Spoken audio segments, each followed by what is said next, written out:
नमस्कार, मैं डॉक्टर लवलीश जैन, कान नाक गला specialist, director Adinath ENT hospital Jaipur. आज हम चर्चा करना चाहते हैं एक बहुत ही आम बीमारी के बारे में जिसे एडिनॉइड कहा जाता है। टॉन्सिल के बारे में हम सब लोग आमतौर पे जानते हैं क्योंकि वो गले के सामने होते हैं और आसानी से दिखाई दे जाते हैं। एडिनॉइड एक ऐसी बीमारी है जो एक छुपे हुए हिस्से में होती है, दिखाई नहीं देती आमतौर पे।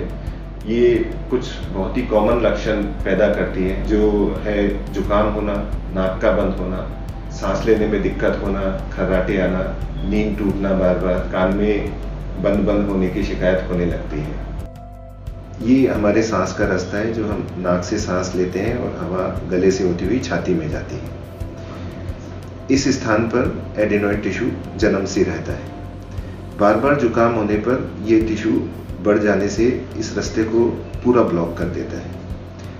अब नाक से सांस लेना लगभग असंभव हो गया और मजबूरन आपको मुंह से सांस लेने की जरूरत पड़ने लग जाती है। इससे होता यह है कि जो नाक में पानी बनता है जिसे पीछे गले में टपकना चाहिए वो भी यहाँ इकट्ठा होने लगता है। धीरे धीरे जुकाम, सांस बंद होना, साइनस होना, नाक से पानी आना शुरू हो जाता है।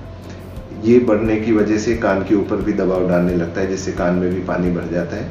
आगे बढ़कर ये कान से पास आने की दिक्कत भी शुरू हो जाती है। नाक का एक्सरे करके ये पता किया जा सकता है कि नाक की रुकावट एडिनॉइड की वजह से हो रही है और एडिनॉइड कितना रुकावट पैदा कर रहे हैं। यदि 60% से कम रुकावट है तो उस स्थिति में ठंडी जमीन पे पैर नहीं रखना है, ठंडे पानी से मुंह पे छींटे सुबह उठते ही नहीं लगानी है, धूल मिट्टी गर्दे से परहेज रखना है, खट्टी चीजें कम खानी है। यदि एक्सरे में ये पता चलता है कि एडिनॉइड का साइज 70% से अधिक हो गया है, ऐसी स्थिति में आपको एडिनॉइड को निकलवाने की सलाह दी जाएगी।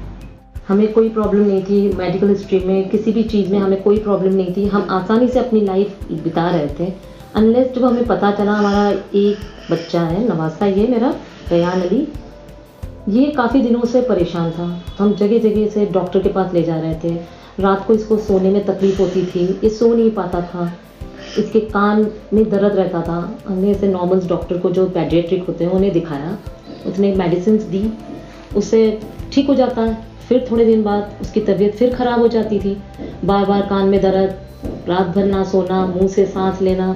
हमें ये काफ़ी चीज़ परेशान कर रही थी। फिर हमने इसको ईएनटी को दिखाया, किसी ने रिकमेंड किया पेडियाट्रिक में कि इसे ईएनटी को दिखाओ। रेयान जब हमारे पास आया तो बच्चा बहुत परेशान था, नाक से सांस लगभग बिल्कुल ही नहीं ले पा रहा था। बच्चे की नेजल एंडोस्कोपी और एक्सरे कराने पर हमने 95% ब्लॉकेट पाया। बच्चे के पेरेंट्स को हमने कोल्ड कॉब्लेटर से एडिनॉइड की सर्जरी की सलाह दी। एडिनॉइड की सर्जरी आजकल कोल्ड कॉब्लेटर तकनीक से की जाती है, जिसे आम भाषा में ठंडी मशीन से निकालना कहा जाता है। ये बहुत लेटेस्ट और एडवांस टेक्निक है। इसके फायदे ये हैं कि बच्चे को दर्द नहीं होता, ऑपरेशन के दौरान एक बूंद खून का भी नुकसान नहीं होता है। इससे हम कंप्लीट रिमूवल ऑफ एडिनॉइड कर पाते हैं। ऑपरेशन होते ही बच्चा 15 मिनट बाद माँ बाप को सौंप दिया जाता है। आराम से बच्चा सो पाता है, नाक से सांस लेने लगता है, पहली ही रात से गहरी नींद ले सकता है। आदिनाथ हॉस्पिटल में हमने जब जाकर मालूम किया तो हमें पता चला कि हाँ, doctor Lovelish Jain is the best doctor. तो हमने सोचा लाओ उनसे भी कंसल्ट करते हैं। जब मैं डॉक्टर साहब से फर्स्ट टाइम मिली तो आई फेल्ट वेरी नाइस कि एक्चुअली डॉक्टर्स जैसे होते हैं। उन्होंने पहले हमारी क्वेरीज सुनी, अच्छी तरह से मेरे क्वेश्चन समझे और सारे आंसर्स का बहुत कूलली, बहुत अच्छी तरह से जवाब दिया उन्होंने। पता ही नहीं पड़ा कि बच्चे का ऑपरेशन हुआ है। इंटरनली उसकी नो स्टिचिंग, नो ब्लीडिंग, यहाँ तक कि हमारे रिलेटिव्स जो आते थे वो पूछते थे अरे कहाँ है टाका, कहाँ से इसकी वो हुई है ऑपरेशन, पता ही नहीं पड़ रहा है।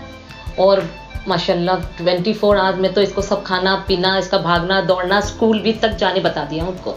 तो हम बड़े खुश हुए वहाँ से ऑपरेशन करवा के कि वाकई बच्चे की वॉल्यूम भी चेंज हो गया है। वो जब बोलता था तो ऐसा लगता था डबल बोल रहा है, कुछ अंदर रह जाता था, इसके आवाज़ बाहर नहीं आती थी, कुछ वर्ड अंदर रह जाते थे, खा जाता था ये कुछ वर्ड्स। लेकिन अब माशाल्लाह अल्हम्दुलिल्लाह हमारा बच्चा बड़ा अच्छी तरह से हमें सेटिस्फाइड हुआ कि हमने हमारे बच्चे को बहुत सेफ हैंड्स में दिया है।